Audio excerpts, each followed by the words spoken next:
வணக்கம். Tamil Nadu LPG cylinder delivery man employees மாநில தலைவர் கணேஷ் பேசுகிறேன்.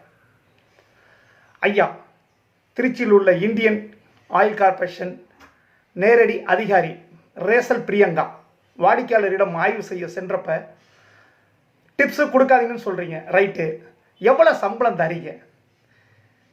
இபிஎஃப் இஎஸ்ஐ பிடிக்கிறாங்களான்னு கேட்டிங்களா? கேட்கல. ஆனால் உங்களுக்கு என்ன சம்பளம்? சரி, நீங்கள் அனுப்புகிற 3 ஆயில் கார்பரேஷன் சிலிண்டரும் குவாலிட்டியா? வாசர் லீக்கு, பின்னு லீக்கு, பாட்டம் லீக்கு, பங்கு லீக்கு, அடுத்தது தண்ணி சிலிண்டர்.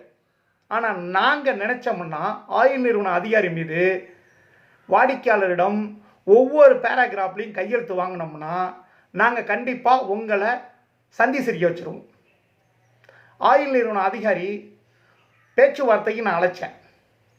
அசால்ட்டுத்தனமாக டிஸ்ட்ரிபியூட்டர்கிட்ட பேசிக்கங்க. நீங்கள் டிஸ்ட்ரிபியூட்டருக்கும் பேசி பார்த்துட்டேன். டிஸ்ட்ரிபியூட்டர் வரமாட்டாங்க. ஏன்னா தப்பு செய்கிறதே டிஸ்ட்ரிபியூட்டரு. தப்பு செய்கிறதுக்கு உடந்தையாக இருக்கிறது எண்ணெய் நிறுவன அதிகாரி. ஏன்னா நீங்கள் தான் சிலிண்டர் டெலிவரிக்கு லோடு அனுப்புகிறீங்க, இன்வாய்ஸ் போட்டு அனுப்புகிறீங்க, அவங்க பில்லு போட்டு டெலிவரி பண்ண சொல்கிறாங்க. அப்போ யாருக்கிட்ட நீங்கள் டெலிவரி சார்ஜஸ் வாங்க சொல்கிறீங்க?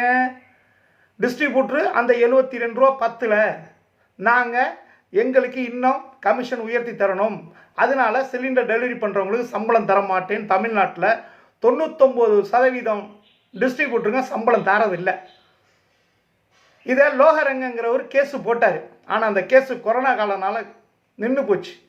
இப்போ அதை நாங்கள் ட்ரெயிலுக்கு கொண்டு வரத்துக்கு ரெடி பண்ணிக்கிட்டு இருக்கோம். எண்ணெய் நிறுவன அதிகாரி மீது முக்கியமான சில கண்டிஷன்களை அதில் நாங்கள் கொண்டு வர போகிறோம். நீங்கள் லோகரங்கம் கேஸுக்கு முன்னால் நீதியரசர் சந்துரு வழங்கிய எண்ணெய் நிறுவன அதிகாரிகளை ஆய்வு செய்ய வேணும்னு சொன்னதை அசால்ட்டாக இருக்கிறீங்க இல்லையா? அந்த பேப்பரை நான் அனுப்பிச்சி விட்டேன். Tamil Nadu LPG cylinder delivery man தொழிற்சங்கம் அனுப்பிச்சி விட்டுச்சு. ஆனால் எதை பற்றியும் சட்டம் பண்ணிக்கல. ஏன்னா உங்களோட எண்ணம் என்னன்னா சிலிண்டர் டெலிவரி செய்யும் தொழிலாளர்களை கொத்தடிமையாக வச்சு வேலை வாங்கணும். அதுதான் கோரிக்கை. ரெண்டாவது, டிஸ்ட்ரிபியூட்டருங்க வாடிக்கையாளரிடம் 50 ரூபா வாங்கிறதுக்காக செக்கு கொடுக்குறாங்க. எதுக்கு? சிலிண்டர் பில்லு செக்காக பயன்படுத்துகிறாங்க. இதை சொன்னது திருப்பூர் அவினாசியில் உள்ள ஜேவி இண்டென் ஓனர் பேசினார். நல்லா புரிஞ்சுக்கங்க எண்ணெய் நிறுவன அதிகாரிகள், உங்களோட அத்தனை பிரச்சனையும் எனக்கு நல்லா தெரியும். டிஸ்ட்ரிபியூட்டருங்க அத்தனை பேருமே தப்பு தான் பண்ணுறாங்க. அதுக்கு முதல்ல சில விஷயங்களை நாங்கள் எடுத்துக்கிட்டு செல்லணும்னு தயாராகிட்டு இருக்கோம். நான் பேச்சுவார்த்தைக்கு அழைச்சேன், அசால்ட்டாக இருந்தீங்க. டிஸ்ட்ரிபியூட்டர் பேச்சுவார்த்தைக்கு அசால்ட்டாக இருக்கீங்க.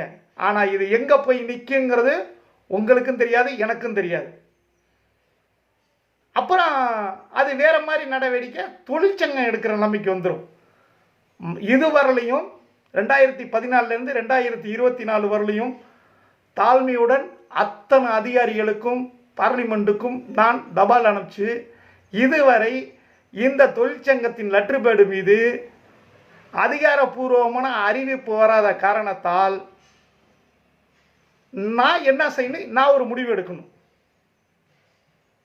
நாங்கள் ஒன்று இந்திய குடிமகன், வாக்களிக்கிற உரிமை எங்களுக்கு இருக்குது, ஜனநாயக கடமை நாங்கள் ஆற்றுறவங்க. ஆனால் இந்தியாவில் பிரிட்டிஷ்காரன் ஆட்சியை ஆண்டுகிட்டு இருக்கையில் பிரிட்டிஷ்காரனை வெளியேற்றணும்னு போராடணும். ஆனால் இங்கே இருக்க கொள்ளைக்காரங்கிட்டேருந்து இந்தியாவை காப்பாற்றுறது ரொம்ப கஷ்டமாக இருக்குது. தொழிலாளியை விஷப்பூச்சி மாதிரி நசுக்கிறாங்க. ரத்தத்தை உரியிற முதலாளிகள். தயவுசெய்து கேஸ் டிஸ்ட்ரிபியூட்டர் பூரா திருந்திக்கங்க, ஆயில் நிறுவன அதிகாரி பூரா திருந்திக்கங்க. இல்லாவிட்டால் இதோட விளைவுகள் வேற மாதிரி இருக்கும். தொழிற்சங்கமாக செயல்படும் நினைக்காதீங்க. தொழிற்சங்கம் வேற இடத்துலையும் வரும். அதுக்கு நாங்கள் தயாராக இருக்கோம். தமிழ்நாடு எல்பிஜி எந்த காலத்துலையும் யாரையும் டிஸ்டர்ப் பண்ணாது. ஆனால் நீங்களாக நினச்சி தொழிலாளியை டிஸ்டர்ப் பண்ண பிரியங்கா, ரேசல் பிரியங்கா மாதிரி டிஸ்டர்ப் பண்ணுற அதிகாரிகள் இருக்கும் வரை, ராமானுஜம் அதிகாரி என்ன பண்ணார் தப்பு இந்தியன் ஆயிலுக்கு தெரியும். மிஸ்டர் ஜெய்சங்கர் என்ன பண்ணார் தப்பு தெரியும். ஜெய்சங்கர் வீடியோ இன்னைக்கு உலகம் பூரா விஜய் டிவியில் போட்டாங்க, பார்த்துருக்கீங்க அதிகாரிங்க. ஏன் இன்னும் உங்கள் மௌனத்தை கலைக்க முடியல? அப்போ லஞ்சம் வாங்குறீங்களா? லஞ்சம் தானே, கவர் தானே.